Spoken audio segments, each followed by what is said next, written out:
Andika? Coba kita skip dulu. Nomor 2 aja, Safa bisa berbagi kah? Sudah bisa dikirim? Filenya dikirim ke siapa? Belum Bu, bentar masih ini mau ngirim dulu. Baik, nomor 3 Ali M. Ikron. Ali adakah? Bentar, Bu. Widiawati nih ada 3 orang yang tidak ada di kelas, siapa ya? Karena absennya ada semua di absen akademik. Ada yang terkendala Bu jaringan barusan. Siapa aja? Zaki Adnan, sisanya sedang dihubungi Bu.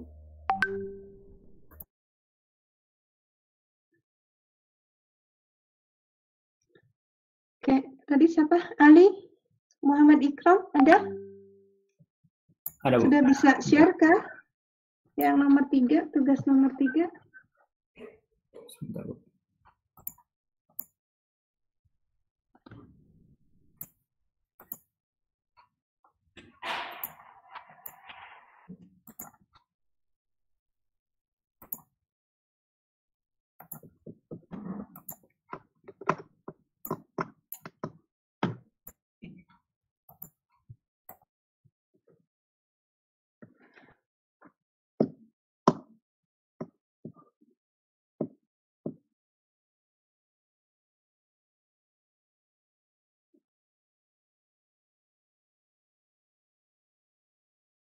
Terlihat, Bu? Belum? Belum. Sebentar. Masih loading kayaknya.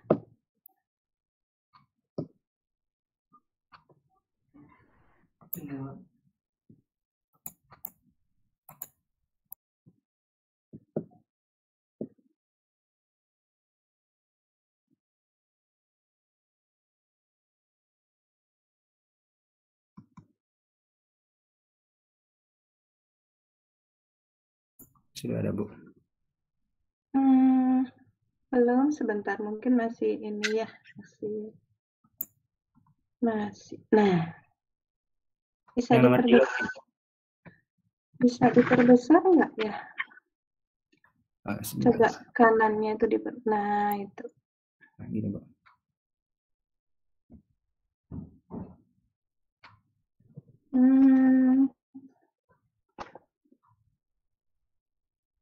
Itu nomor berapa ya? Nomor 3, Bu. Kalau yang nomor 4 apa? Butir pipih, Bu. Oh, butir pipi. Oke. Ya, coba yang Ibu minta itu kan dari gambarnya ya.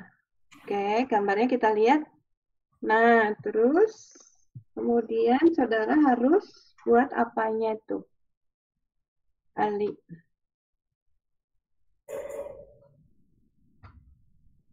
Yang paling kiri itu gambar kondisi apa ya?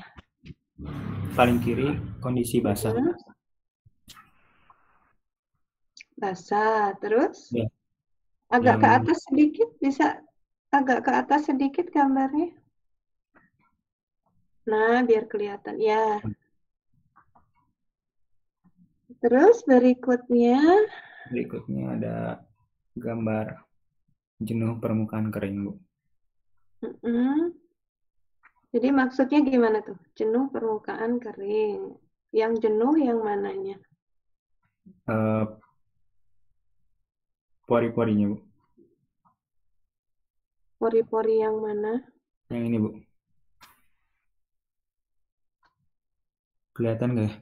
Yang jenuh itu bagian dalamnya. Ya.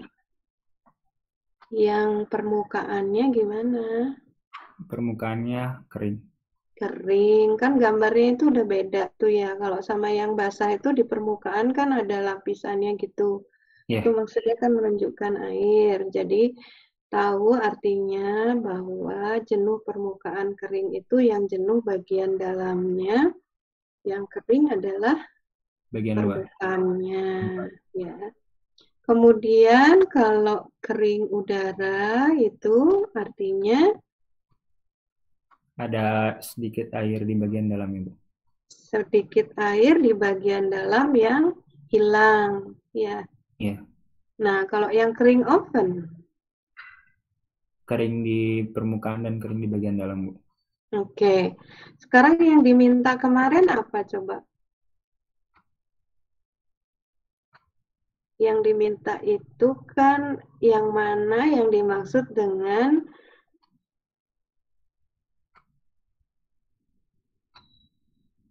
besarnya penyerapan, kemudian kadar air, itu yang di mana?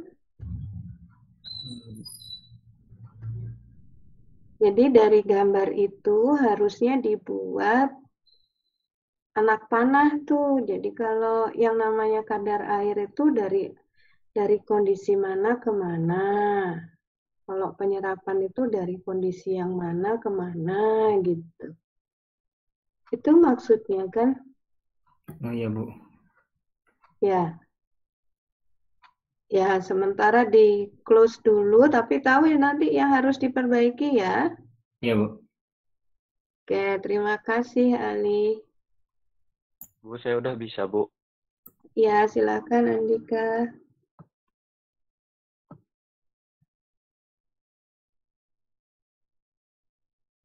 Oke, sebentar, Bu.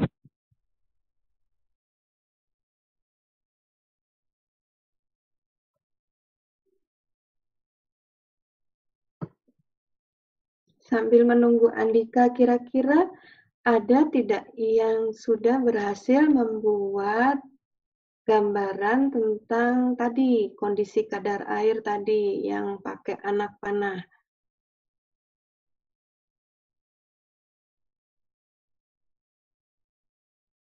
Belum ada? Ada, Bu, tapi belum tahu benar atau salah, Bu. Oke, ya nggak apa-apa. Nanti Rizky setelah Andika ya, nanti disampaikan juga ya. Oke, gimana Andika? Itu kan cube-nya 3, berapa ukurannya? Diperbesar sedikit bisa? Udah ada, Bu. Udah, cuman agak diperbesar itu anunya terlalu kecil. Yang di bawah kanan itu tolong diperbesar. Ya. Oh, 30 mili kali 30 mili cube-nya. Terus habis gitu diisi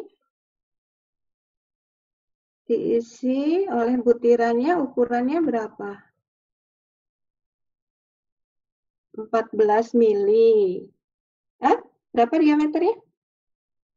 1,7 mili. Satunya 14 mili. Andika, Ibu boleh saran nggak?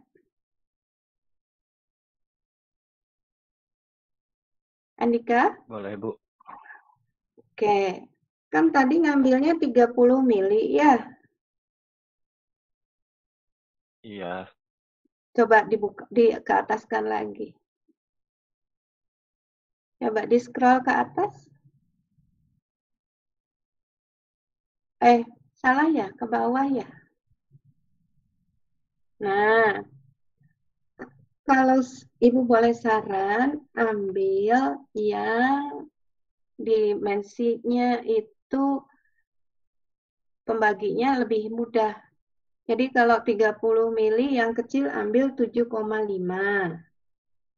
Yang besarnya ambil 15. Coba ke bawah sekarang. Ya, coba diganti. Yang besarnya 15. Nah, silakan dihitung tuh.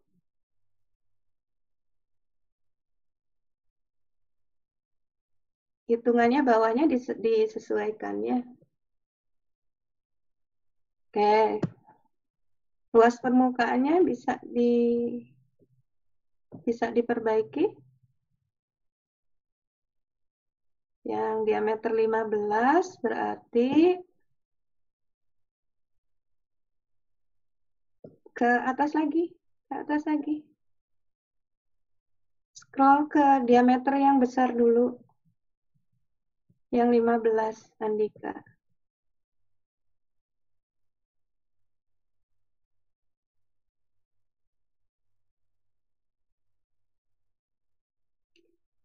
Andika. Andika. Ya, coba luas permukaannya dihitung dulu tuh. Diperbaiki. 7,5. Jadi berapa?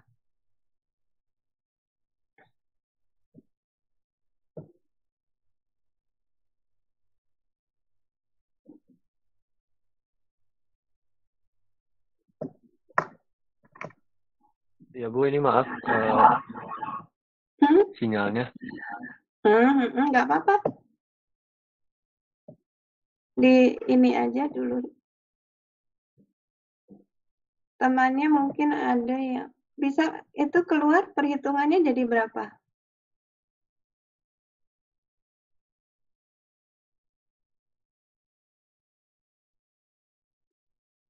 L-nya jadi berapa yang untuk 15 mili, Andika?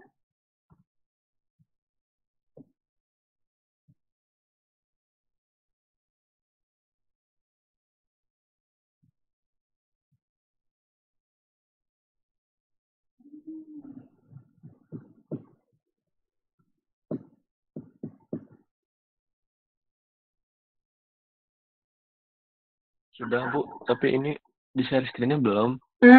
Ya nggak apa-apa, kita tunggu aja.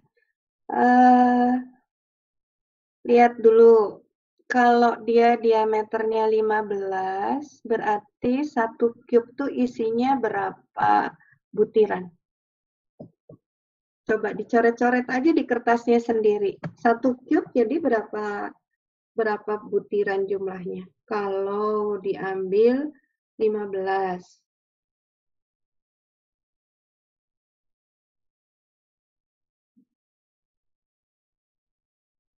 2 Bu. Oh, masa 2? Kan itu volume gitu ya, buatnya kayak gambar yang di atas tuh. Kayak gambar yang di paling atas, yang di pekerjaannya Andika. Nah, kemudian isikan tuh butiran dengan diameter 15. Berarti nanti isinya ada berapa di situ?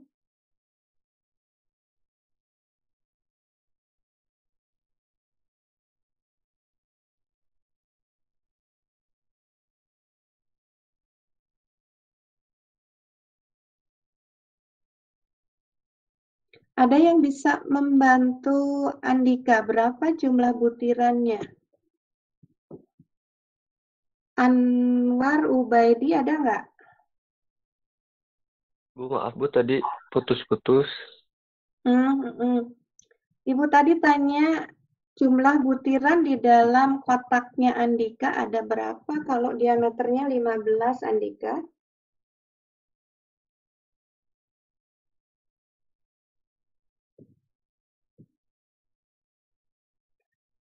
Anwar Ubaidi ada nggak?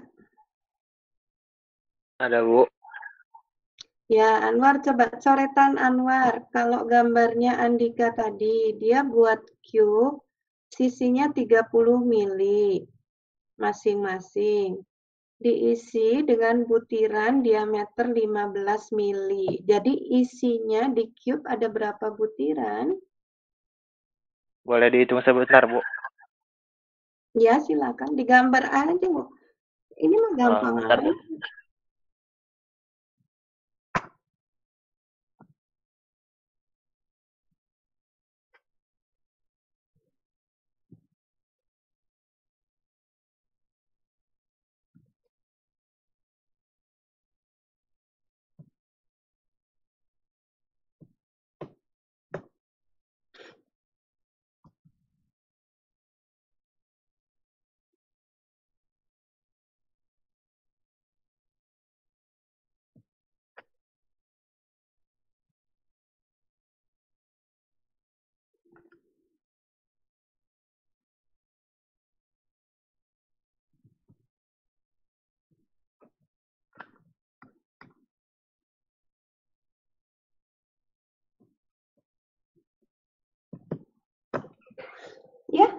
gambar udah dapat?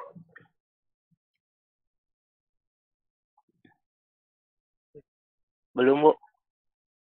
Belum. Coba Ibu ke Zaki sekarang adakah? Sudah masuk?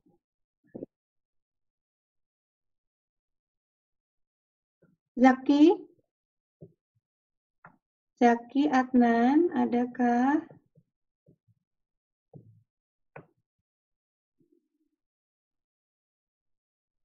Bu, 9 bukan, Bu? Atau 8? Oh, jangan atau yang mana menurut Andika? Yang 9 deh, Bu. 9. Kan tadi sisinya 30. Kalau diameternya 15 masing-masing gimana? Coba Ibu perlihatkan ya, caranya gini ya, cara menggambarkannya. Seperti itu bukan?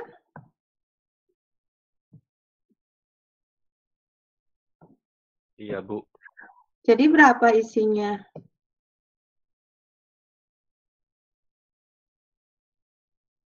Ada berapa tuh di gambar ini? 12. Nah, 12. 8 kan? Hanya Bolanya. kelebihan satu sisi. Screen Ibu kelihatan nggak?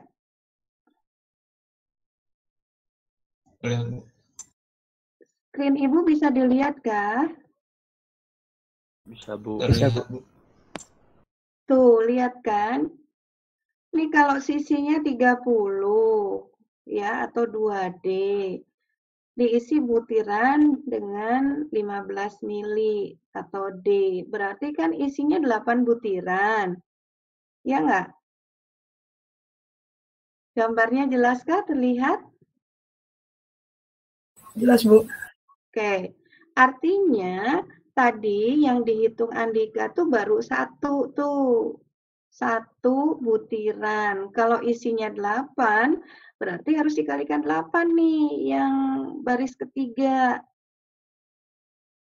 Coba Ibu stop sharing ya. Andika silakan dicoba. Baik, Bu. Tadi satunya kan udah ketemu hitungannya. Jadi kalau 8 berapa?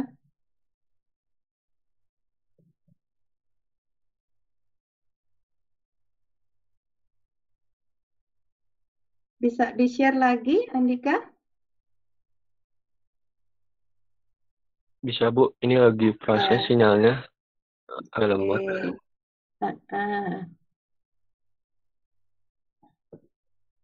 Sama di Ibu juga. Sinyalnya tidak bagus. Nah, oke, ke bawah lagi. Ke bawah lagi yang ada diameter 15 tadi, Andika. Oke, itu kan 1 tuh. Satunya 706,5. Betul nggak ya persamaannya, Andika?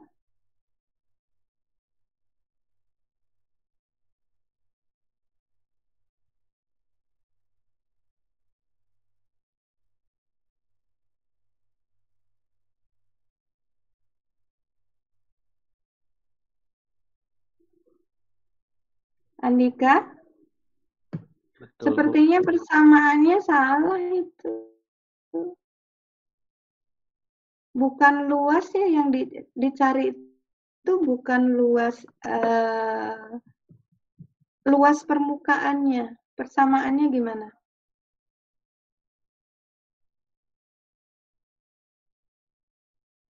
Persamaannya itu 4/3 kali Betul, Bu. 22. Salah itu.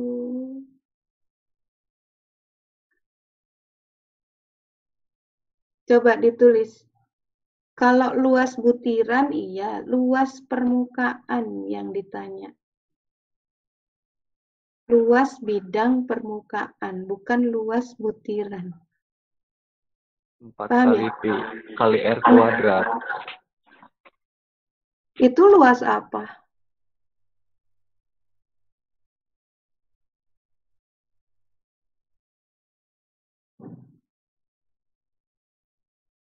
Eh, Zaki ada Zaki?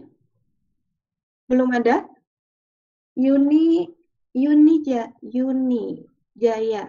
Yuni adakah?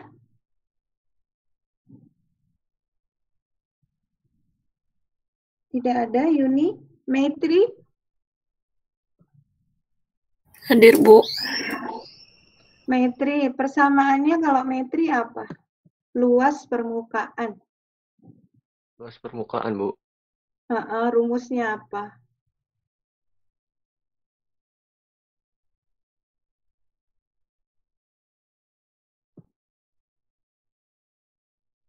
Ibu coba lihatkan lagi punya Ibu ya. Hah?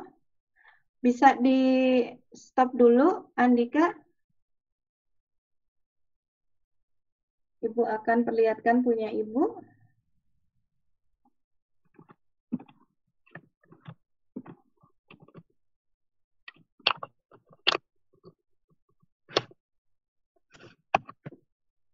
Ya, Andika bisa stop sharing dulu.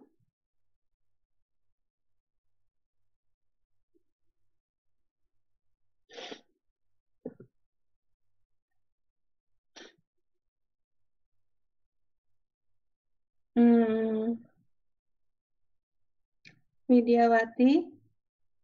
Jaringan Andika bermasalah, Bu. Bisa tolong di WA dulu untuk stop sharing.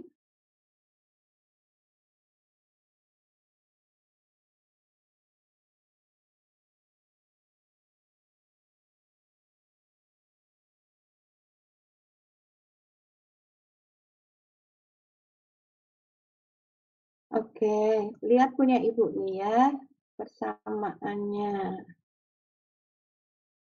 Screen Ibu bisa terlihat nggak?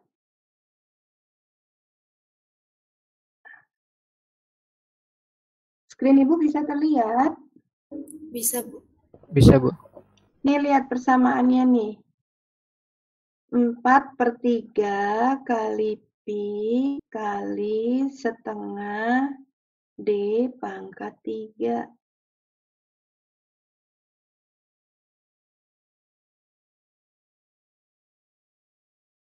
Itu untuk apanya nih? Volumenya. Ya. Kalau luas permukaannya gimana?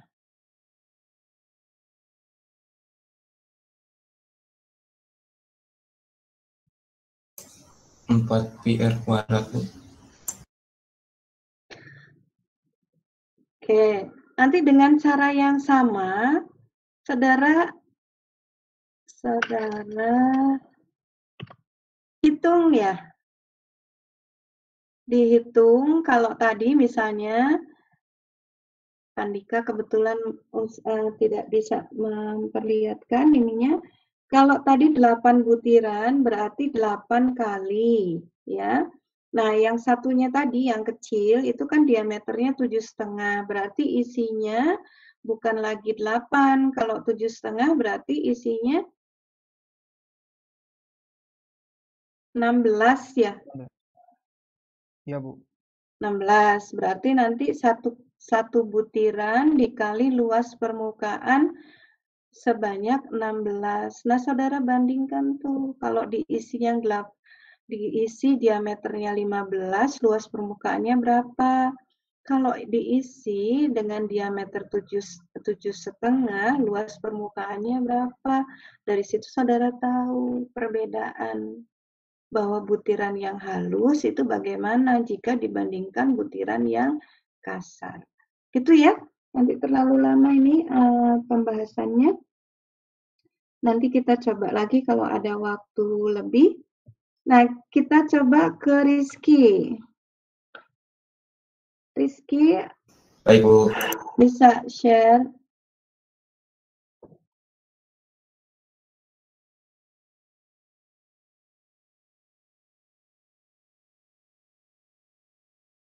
Yang butir pipih. Yang nomor 4 ya, Rizky ya. Ya, Bu.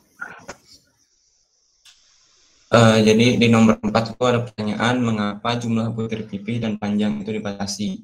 Sebelum itu kita harus tahu dulu sifat dari butir pipih dan panjang. butir pipi dan panjang memiliki sifat yang mudah patah, sehingga hal tersebut dapat mempengaruhi gradasi agregat. Kita bisa lihat di contoh ilustrasi di bawahnya, kalau misalnya agregat bergradasi baik itu hampir menutupi semua permukaan, jadi hampir tidak ada celah gitu. Dan dikarenakan adanya butir pipi dan panjang yang banyak, jadi di saat agregat tersebut dipakai, butir pipi dan panjang itu bisa mengalami patah, sehingga menyebabkan gradasi berubah.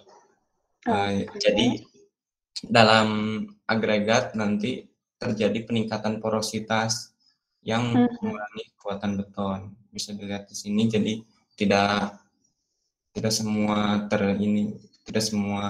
tertutup karena ada yang berubah gradasinya gitu, Bu. Oke, bagus jawabannya. Coba bisa diperbesar biar temennya bisa lihat.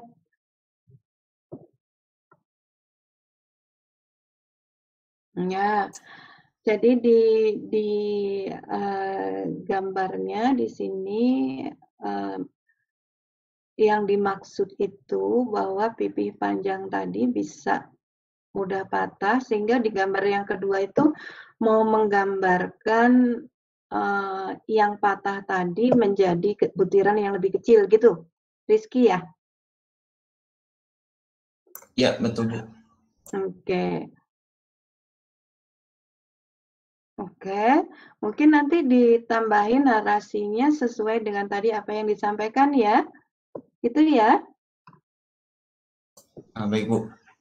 Ya, oke. Jadi semuanya mudah-mudahan bisa belajar dari Rizky yang nomor 4. Ibu tangguhkan dulu yang nomor 1 dan 2. Terima kasih, Rizky. Baik, Bu.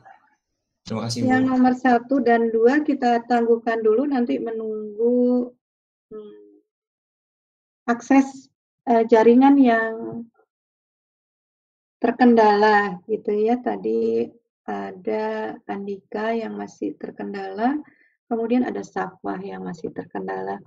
Ibu akan beralih ke pembelajaran hari ini, kita lanjutkan dulu, nanti kita bahas lagi ya. Materi untuk hari ini sudah bisa diunduh di e-learning, silakan dicoba.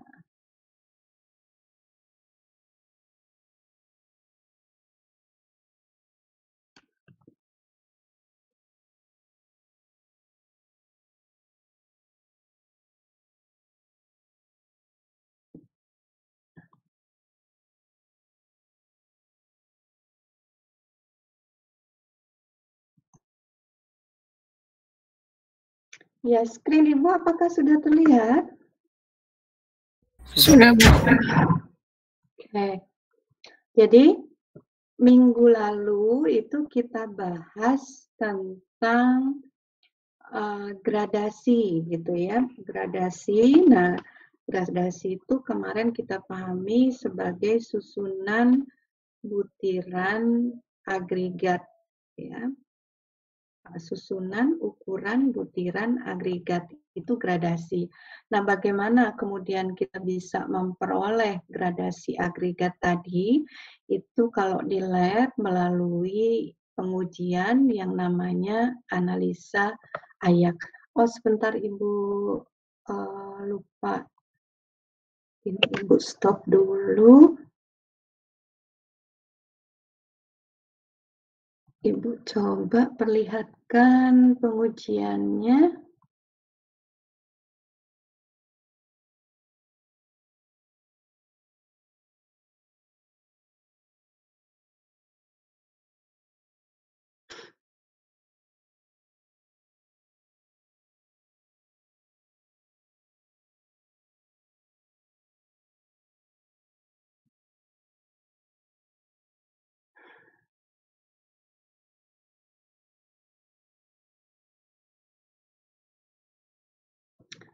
Oke, screen Ibu bisa terlihatkah? Bisa, Bu.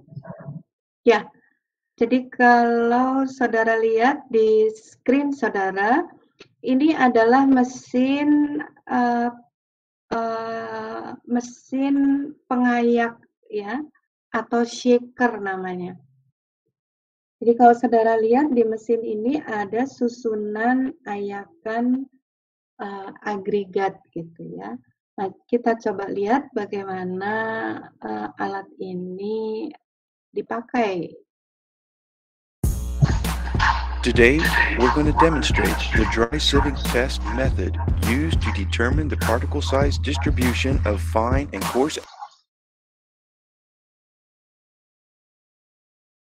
aggregates in accordance with ASTM C136, where a sample of dry aggregate of a known mass is separated through a series of sieves with progressively smaller openings to determine the particle size distribution of the test sample.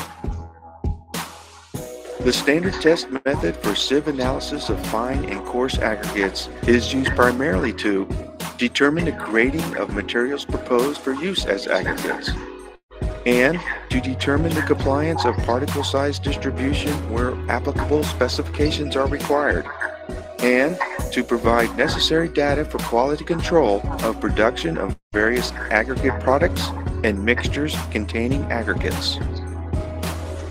Devices required for this test method are a balance or scale used in testing of fine and coarse aggregates with a readability of 0.1 grams for fine aggregate and 0.5 grams for coarse aggregate or mixture of fine and coarse aggregates.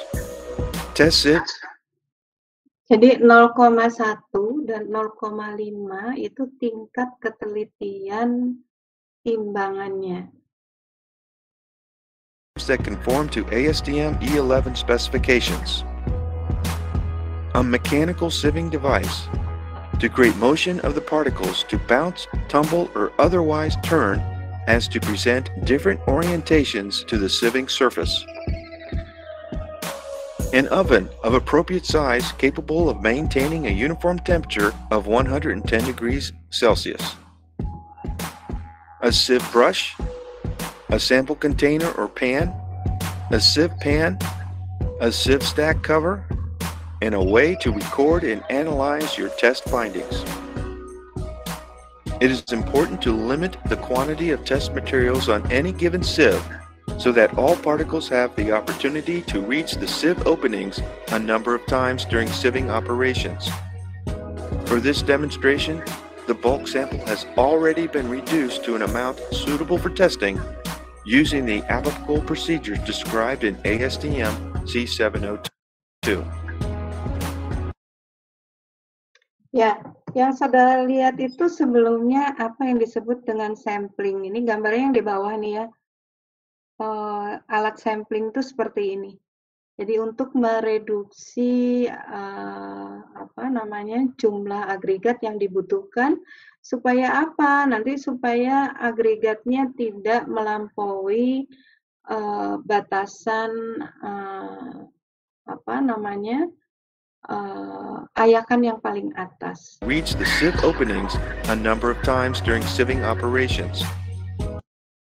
For this demonstration, the bulk sample has already been reduced to an amount suitable for testing.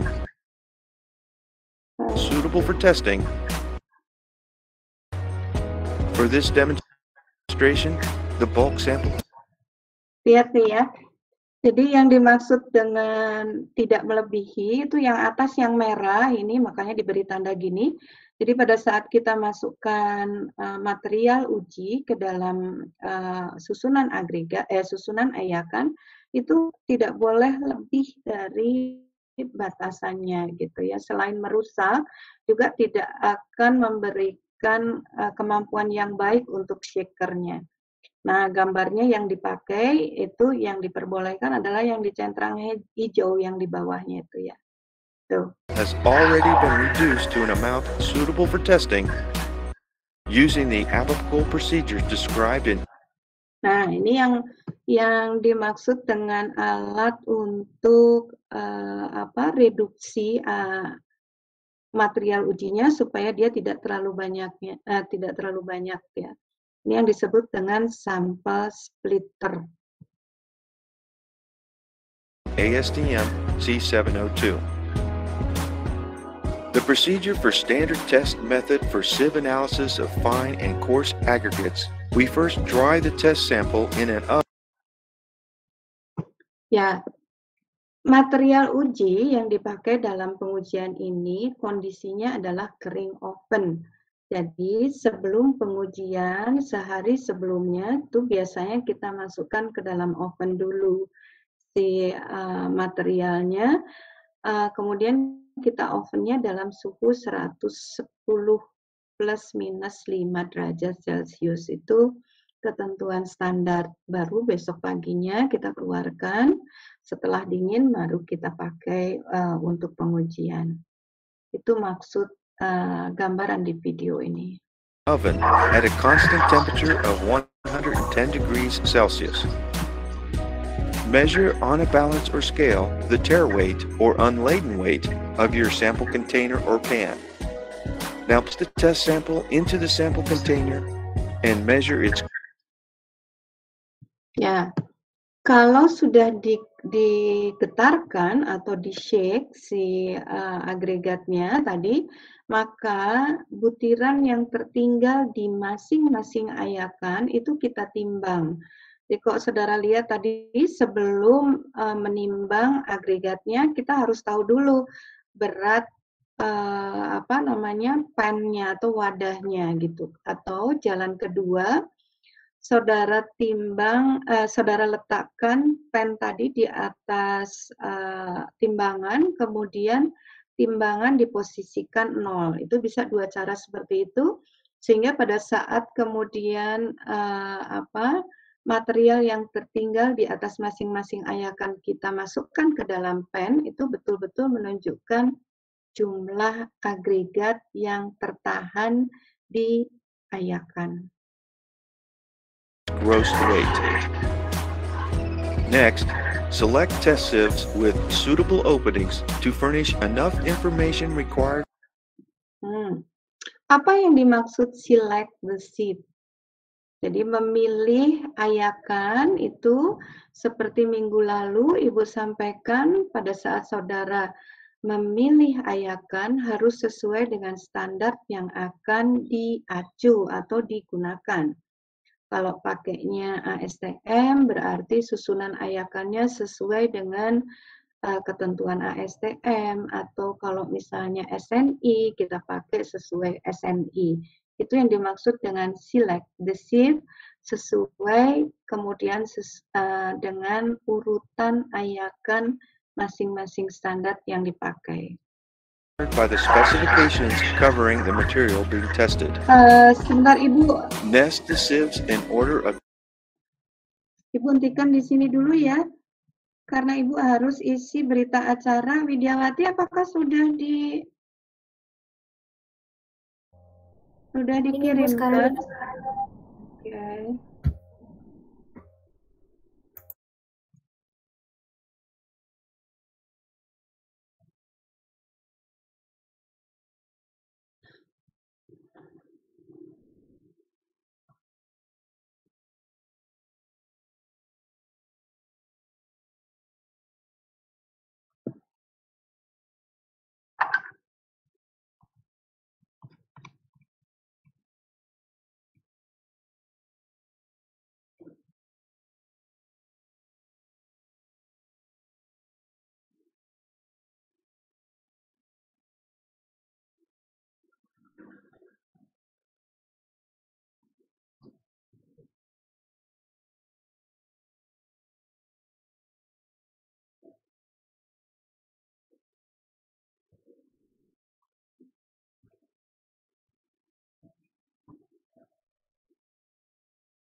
Ya, kita lanjutkan lagi.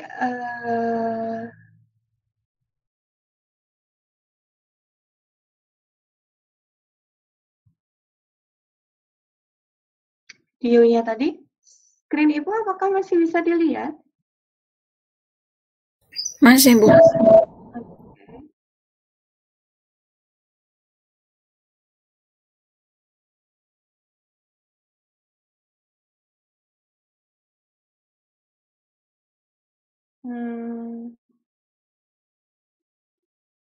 Sepertinya Ibu ada kendala.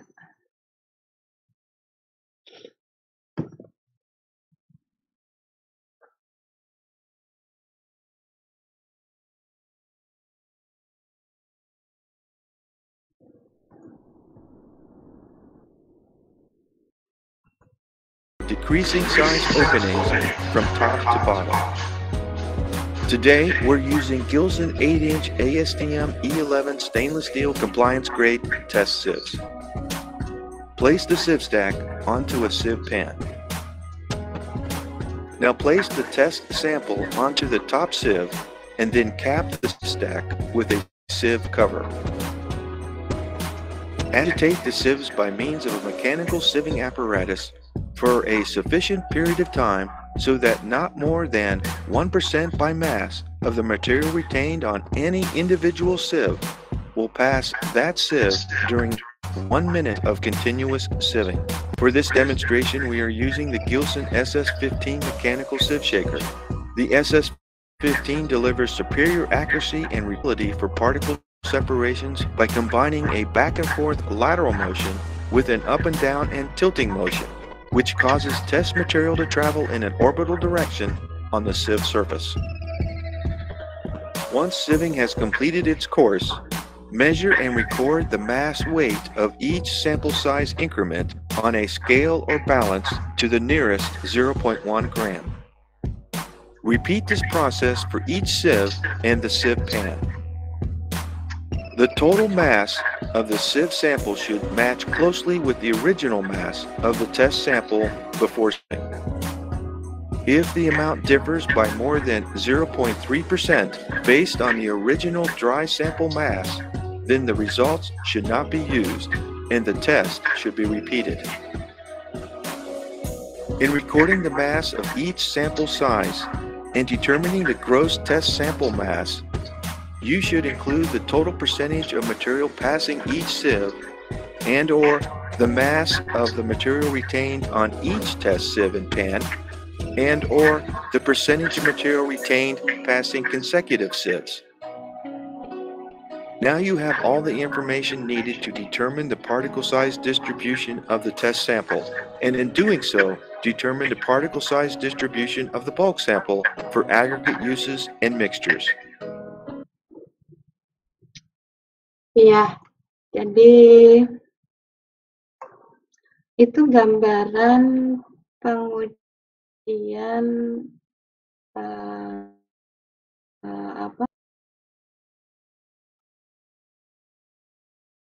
analisa ayak. Nah, yang kemudian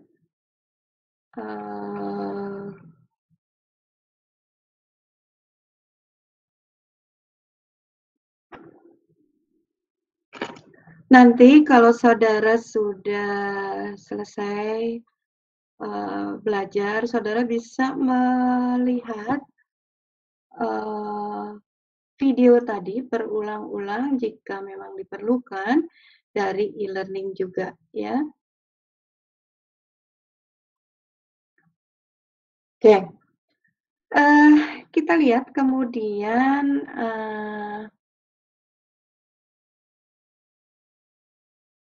bagaimana mengolah data hasil dari pengujian tadi. Sebentar, ini belum bisa di-share.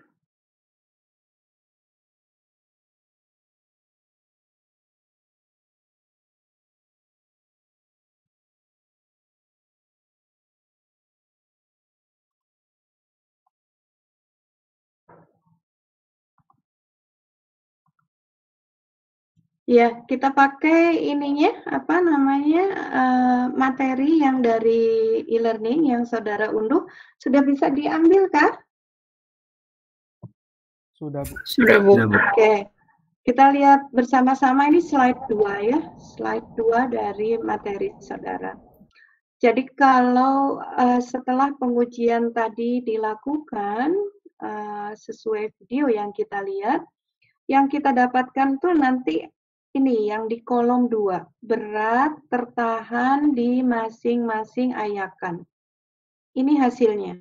Jadi setelah diayak atau di-shake, kemudian kita lakukan penimbangan untuk masing-masing ayakan, artinya yang tertahan di masing-masing ayakan. Contohnya di dalam slide ini, yang tertahan diayakan dengan ukuran 2,36 mm itu ada 66 gram. Nih ya, tulisannya lihat nih ya, di atas tertahan. Nih ya.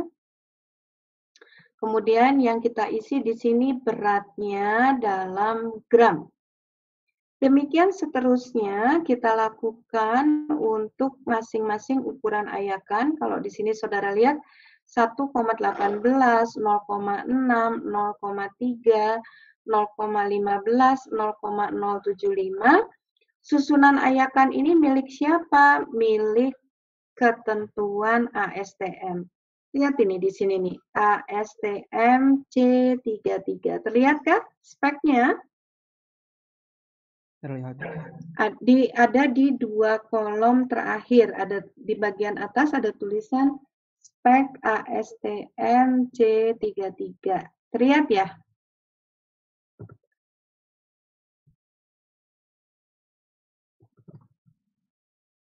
Terlihat. Oke.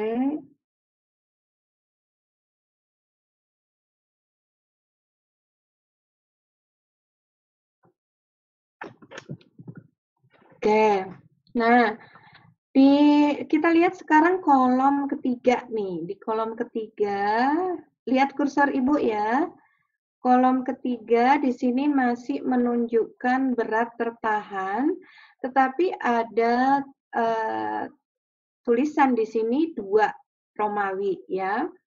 Nah, ini maksudnya karena material yang kita uji itu 2 kali gitu. Ada 2 macam pengujian atau 2 kali pengujian, sorry. Bukan 2 macam, 2 kali pengujian. Jadi yang pengujian pertama itu hasilnya di sini diisikan.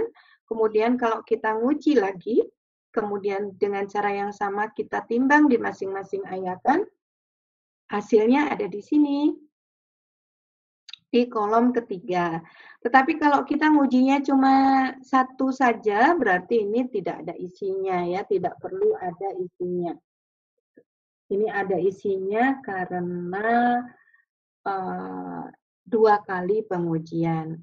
Nah, yang penting berikutnya yang kita lihat adalah kolom keempat. Nih, Ibu ganti warna kursor Ibu menjadi hijau sekarang ya. Lihat yang kolom keempat, hijau warnanya ini yang sedang Ibu bahas. Ya. Nih, atasnya kita lihat, kita baca tulisannya apa? Prosen. Nih, di baris kedua. Artinya di sini kita menghitung prosentase berat tertahan.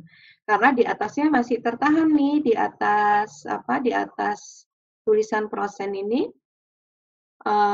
Jadi kemudian ini mudah aja kita menghitungnya.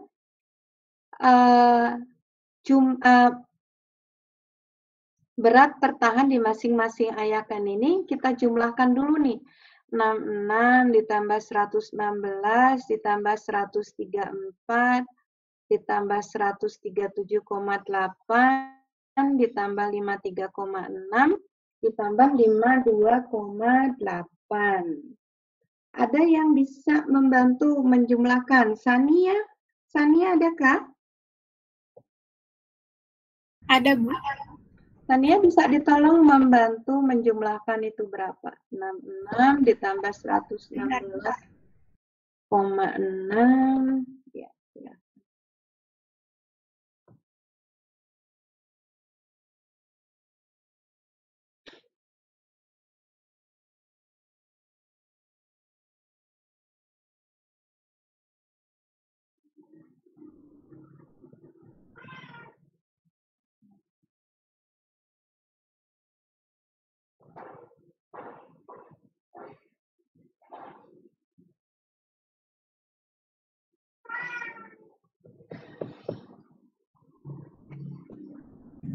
Bu. 500 harusnya ditulis di sini nih ya. 500 berapa? 560,8. 90,... Bu. Ah, salah? 560,8. Oh, salah ya. Sudah Ibu hapus dulu. Sebentar, ini sepertinya Ibu kembalikan ke merah dulu.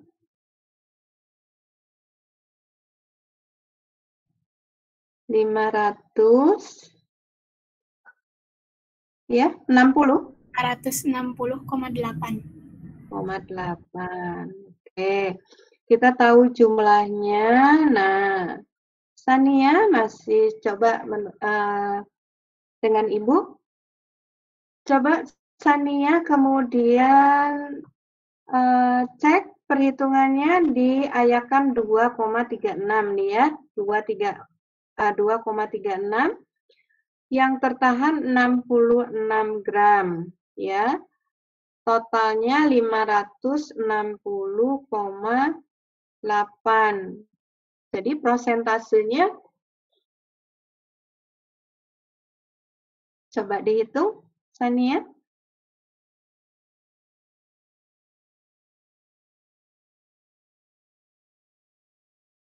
Sania masih ada kah? Masih, Bu. Iya. Jadi silakan dihitung 66 dibagi jumlahnya 560,8. Namanya prosentase, berarti kalikan 100%. Berapa dapatnya? 11,77%, Bu. 11,77. Oke, jadi saudara tahu sekarang asalnya 11,77 itu dari mana? Dari berat diayakan 236 yaitu 66 dibagi jumlah total yaitu 560,8 kemudian dikali 100%, kita dapat 11,77. Dengan cara yang sama saudara hitung kemudian prosentase diayakan yang lain ya, caranya sama, mudah saja. Nah, berikutnya kita lihat kolom ke-6 ya. Kolom ke-6 Ibu ganti warna biru sekarang kursor Ibu ya. Pointer Ibu warna biru di kolom ke-6. Ini yang sekarang kita bahas.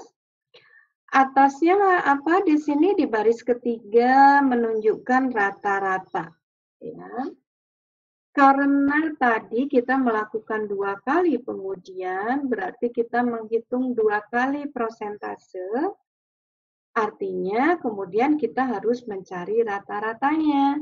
Jadi kalau yang pertama 11,77, yang kedua 13,97, rata-ratanya adalah 11,77 ditambah 13,97 dibagi 2, dapatnya 12,87. Tetapi kalau kita hanya melakukan 1 kali pengujian, artinya ya tidak perlu menghitung rata-ratanya. Sampai di sini paham? Ada pertanyaan kah sampai di sini?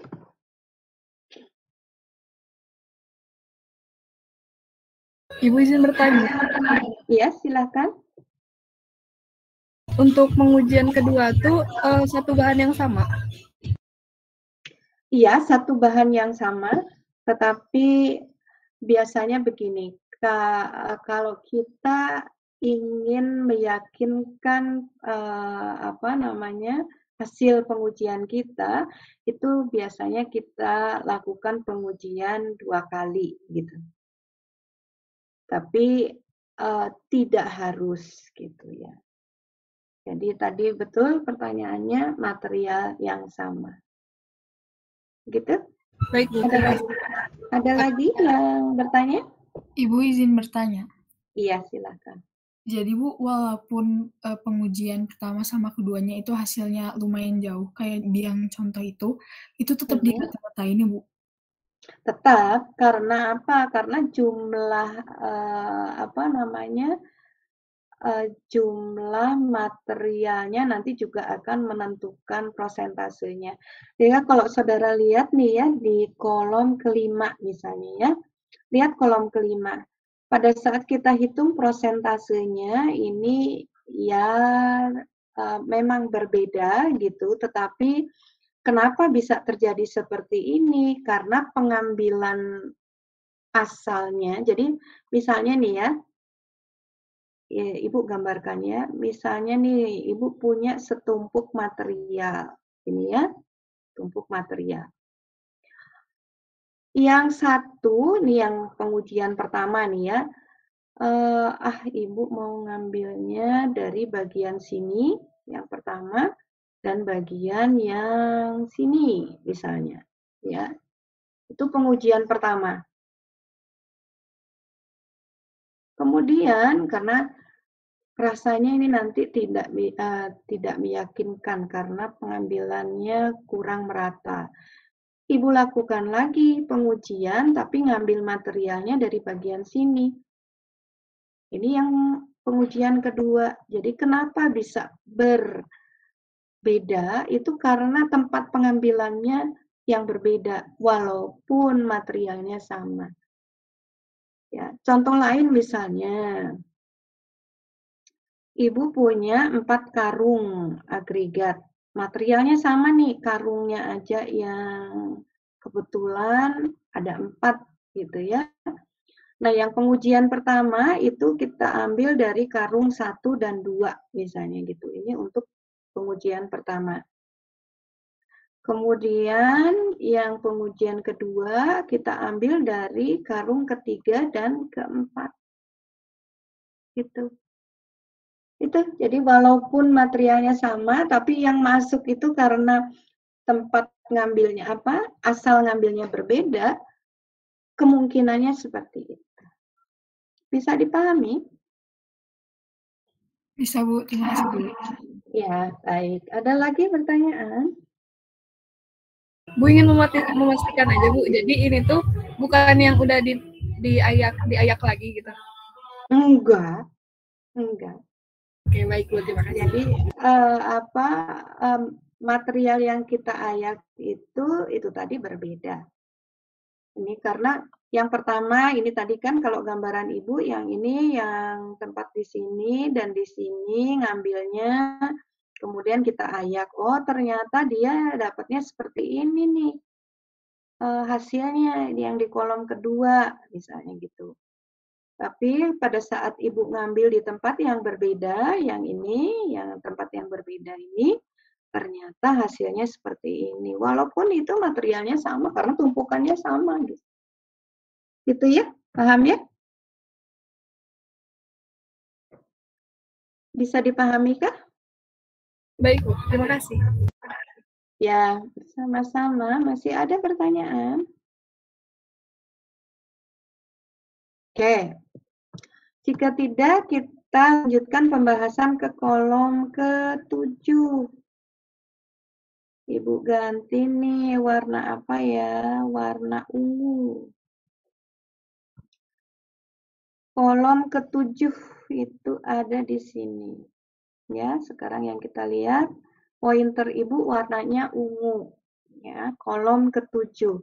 Lihat paling atas tulisannya di sini kumulatif. Bisa terlihat tulisan kumulatif? Terlihatkah? Bisa, Bu. Oke. Nah, di area olah data kumulatif ini ada dua hal yang harus kita hitung. Yang pertama tertahan dalam persen ini, yang kedua menunjukkan lolos dalam persen juga. Nah, yang kita hitung di sini tertahan dulu. Karena lolos itu otomatis kalau tertahannya terhitung, lolosnya nanti tinggal mengurangi dari 100%-nya saja. Ya, kita coba lihat yang tertahannya dulu. Ayakan 4,75. Lihat ya, warna Ibu ungu. 4,75. Ibu mau membahas kumulatif tertahan. Dari mana ini 0?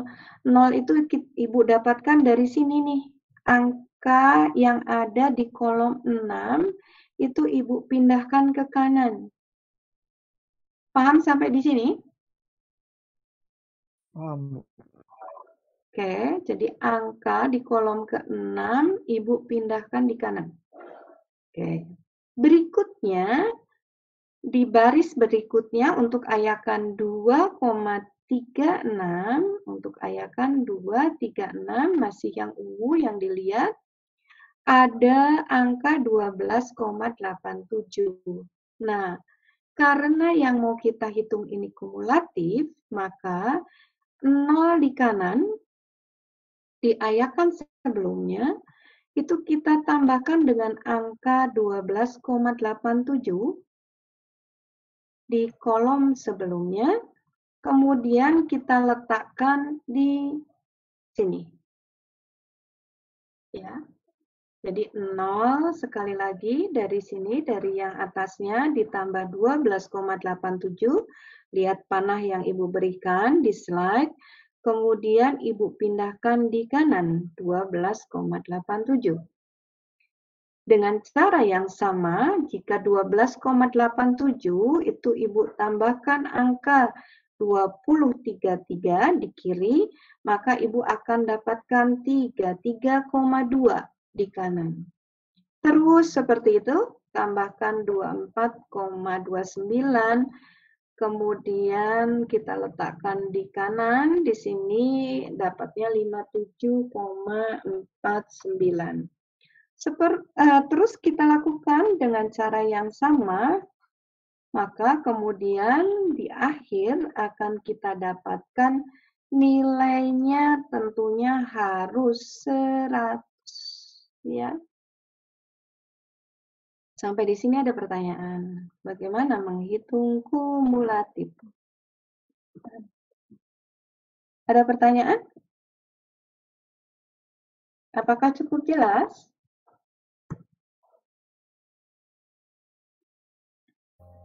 Jelas, Bu. Oke. Sekarang kita pindah ke kolom ke-8 kalau ini sudah bisa dipahami ya. Kolom ke-8 di sini Ibu punya warna kuning kursornya.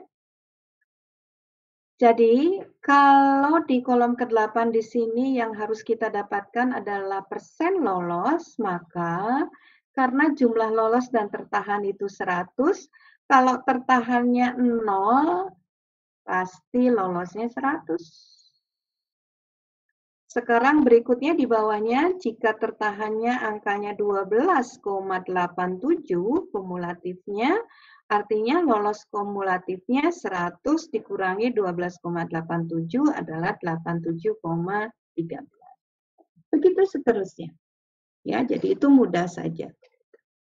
Nah, di kolom yang ke-9 dan 10 itu adalah ketentuan menurut spek ASTM. Jadi yang warnanya merah dan pink itu batas ketentuan menurut ASTM. Ya. Minimum di sini warnanya merah, maksimum warnanya pink. Artinya di sini kemudian dipakai untuk apa? Dua kolom terakhir ini untuk melihat apakah hasil kita di kolom ke-8 yang warnanya biru, angkanya di sini, itu masuk dalam spek atau tidak. Contohnya misalnya kita lihat di Ayakan 236. Ayakan 236 ini minimumnya adalah 80, sedangkan maksimumnya 100. Hasil kita perhitungan ada di 87,13. Jadi dia artinya masih masuk, gitu ya. Kita baca lagi di Ayakan 0,6 misalnya. Ayakan 0,6 di sini hasil biru kita 42,51. Ketentuan standar itu minimal 25, maksimal 60. Artinya gradasi kita di 0,6 masih memenuhi. Nah, membaca hasil ini akan lebih mudah jika memakai grafik di gambar yang kanan slide saudara. Jadi warna di gambar grafik di kanan itu menunjukkan hasil yang sama dengan apa yang ada atau apa yang tertera di tabel. Jadi kalau saudara lihat sekarang Ibu pindah warna hijau lagi. Lihat gambar grafik di kanan. Pink tadi pemahaman kita adalah batasan nilai maksimum menurut ASTM. Sedangkan yang merah itu adalah batasan minimum menurut ASTM. Hasil dari material kita adanya di warna biru ini. Bagaimana membacanya? Karena warna biru tadi ada di batasan pink dan merah, oh ternyata gradasi kita semua masuk ke dalam ketentuan standar. Ya, jadi kalau dengan grafik itu dengan cepat kita bisa melihat bagaimana gradasi material yang kita miliki gitu. Tidak perlu satu-satu dilihat sesuai apa yang ada di tabel. Itu bagaimana kita mengolah data hasil pengujian analisa ayak. Ada pertanyaan sampai di sini?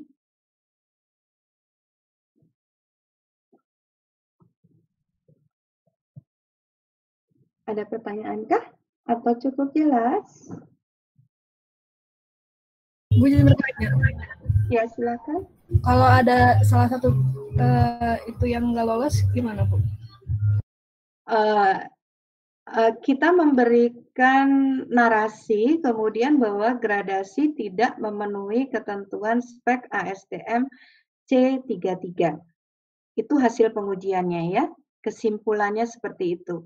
Untuk yang mana? Untuk agregat halus. Lihat nih, kita masih mengayak agregat halus. Nah, kalau misalnya dikatakan agregat halus, tadi gambarnya Rizky, tadi yang Rizky buat begini, itu yang Ibu minta buat lagi, itu dipahami batasan agregat halus adalah di 4,75 ke bawah. Ini 4,75. Itu jadi sekarang sudah harus bisa membayangkan yang kalau di sini ditulis agregat halus itu maksudnya 475 ke bawah ke sana ya. Jadi itu kesimpulan dari pengujian analisa ayaknya. Tetapi biasanya kalau nanti mau diaplikasikan nanti semester 3 saudara semester 3 atau semester 4 nanti. Pada saat saudara masuk lab, ini biasanya kita treatment. Ya, kita treatment nanti bagaimana caranya supaya gradasinya masuk. Seperti itu? Baik, Bu. Masih ada lagi pertanyaan?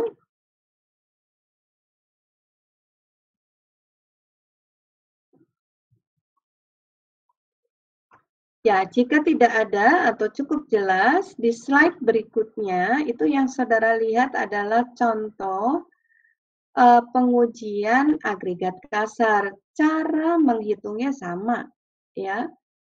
Hanya di sini kalau dia agregat kasar, di sini tulisannya agregat kasar, maka ketentuan speknya pun berbeda. Jadi kalau saudara lihat batasan minimal dan maksimumnya berbeda. Ya, tetapi cara menghitungnya sama. Itu kita berhenti dulu. Penjelasan Ibu sampai di sini. Ada yang harus saudara kerjakan kemudian sebagai latihan. Ya, Ibu akan stop sharingnya. Silakan buka silakan buka e-learning saudara.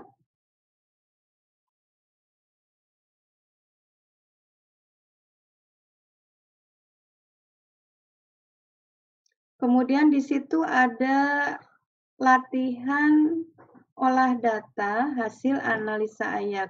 Bisa dibuka?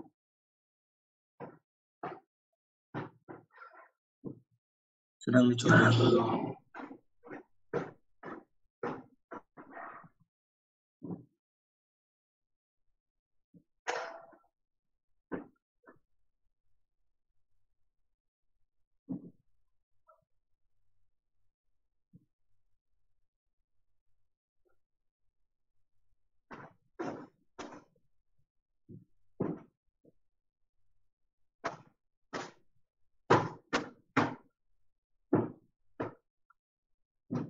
Bisakah? Bisa, Bu. Bisa, Bu. Oke. Ibu perlihatkan sedikit. Seperti ini yang saudara terima. Oke. Ini formatnya Excel ya. Jadi artinya sebetulnya bisa saudara buat linknya gitu ya. Kemudian juga harusnya saudara bisa buat otomatis nih di setiap kolomnya ya. Silakan kerjakan dengan cara yang sama gitu ya. Kemudian di sini kalau saudara lihat ada 1, 2, 3, 4 sheet-nya. Untuk agregat halus ada berapa nih Ibu lihat nih. Agregat halus ada 1, 2, 3, 4 ya. Kemudian untuk agregat kasarnya 1, 2, 3, 4 ya. Jadi masing-masing agregat halus dan agregat kasar ada 4 sheet atau 4 halaman. Jadi silakan kerjakan. Nah, untuk mempermudah jika saudara mengerjakan agregat kasar untuk sheet yang pertama, silakan di-link-kan hasilnya ke sheet berikutnya. Misalnya ini untuk agregat kasar yang 20 mili. Supaya lebih cepat mengerjakannya, ya. Jadi saudara tidak perlu mengerjakan untuk masing-masing sheet. Jadi misalnya contoh ini untuk agregat halus di zona yang pertama itu saudara bisa linkkan hasilnya langsung ke agregat halus yang zona kedua. Ya, catatannya di sini lihat nih catatannya. Atasnya ini di sini lihat kursor Ibu, speknya yang kita pakai kali ini adalah BS atau British Standard. Jadi kalau saudara lihat batasannya di kolom terakhir, ini adalah batasan menurut British Standard. Kalau tadi kita belajar ASTM, sekarang kita belajar menurut British Standard. Nah, yang perlu saudara lakukan di sini, isi nama saudara di kolom dikerjakan. Kemudian tanggalnya saudara isi juga. Begitu, ada pertanyaan apa yang harus dikerjakan?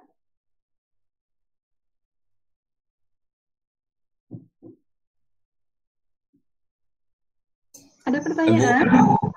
Ya, nanti otomatis hasilnya saudara akan bisa lihat di grafik bawahnya. Itu saudara tidak perlu buat. Jadi kalau atasnya saudara sudah hitung, nanti kurvanya langsung di sini muncul, ya. Jadi tidak sulit membuatnya. Ibu akan berikan waktu sampai 9:15 menit. Jadi kalau saudara lihat di e-learning, nanti saudara harus mengumpulkan hasilnya sebelum jam 9:15 dalam bentuk file Excel. Silakan kerjakan. Saudara bisa berdiskusi, tetapi tentunya bukan berbagi hasil perhitungan. Untuk apa? Supaya bisa. Ini saudara sedang dalam rangka melatih untuk bisa olah data. Jadi kalau saudara tidak berusaha untuk mengerjakan sendiri, tapi meminta dari temannya yang sudah menghitung, nanti saudara tidak akan paham. Begitu ya. Jadi Ibu tinggalkan 45 menit, silahkan dikerjakan, submit terakhir 9:45, nanti 9:15, setelah itu kita ketemu lagi ya. Begitu? Baik, Bu. Ya, ya silakan dikerjakan.